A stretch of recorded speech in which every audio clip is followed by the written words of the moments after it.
ओम श्री साईनाथाय नमः।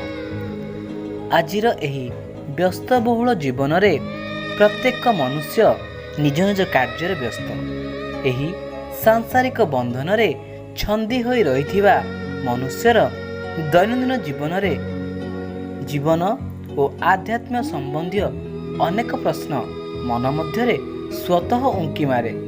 से सब प्रश्न मो मन को मध्य आंदोलन करे। श्री साई कृपारू और आपण मानकर स्नेह और श्रद्धा जोगु साई उपदेश उपर आधारित से सब प्रश्नर उत्तर यथाशक्ति भाव संभव संग्रह करी लिखिबा को प्रयास करिथिली। आशा करुछि केतेकांशरे एहा आपणकर संदेह मोचन करिवो। मोर समस्त सब्सक्राइबर को मोर अनुरोध तो प्रतिटी मुहूर्त बाबा अमृतमय करांतु ओ आपण माने समस्ते सदा साई चिंतन निमग्न रुहंतु एतिकी कामना करुछि। ओम साई राम। बेले बेले मनरे बहुत प्रश्न आसे। एई मानव जीवनर उद्देश्य कौन? काहेकि आमे मानव जन्म नैचे? सृष्टि रे जन्म ग्रहण करिथिबा समस्त जीव जगत प्राणी कोनोसी ना कोनोसी विशेष कारण सृष्टि होइछंती। तो समस्तंकर गोटे लक्ष्य थाए। जदि से लक्ष्य को हासिल करि पारे तेबे तार जीवन सार्थक होला बोली भाबे। गोटे सुगंधित फूल गछ लगाइले तार आखपाख परिवेश फूल बास्नारे महकी उठिब भाबी माली गछटी लगाए।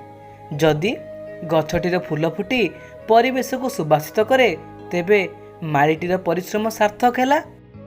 से भाबे जदि ता जीवन सार्थक हब नै से काहेकि गछटी लगेइछि। जदि ता जीवन सार्थक न हबा से भाबिबो मु अकारण रे काहेकि एते परिश्रम करी मोर सब परिश्रम वृथा हो गला। ठीक सेपरी मानव जीवन रे मध्य किछि उद्देश्य अछि। जदि से तार उद्देश्य प्राप्ति करि पारे तेबे ता जीवन सफल हो जाए। एही परि व्यक्ति संसार में प्रशंसनीय मध्य हो जाए। एही माने ईश्वर को कृपा प्राप्ति मध्य करंती। किंतु ए मानव जीवन से उद्देश्य कौन? से उद्देश्य हला ईश्वर को प्राप्ति। मनुष्य एही उद्देश्य प्राप्ति पई जीवन धारण करिछि। जदि से भक्ति मार्ग रे जाई सद्गुणावलीर विकास सह सच्चरित्र संपन्न होई ईश्वरंकर सह एकाकार होई जीवो तेबे ता जीवन सार्थक हेबो। अन्यथा ता जीवन निरर्थक होई जीवो। ओम साई राम।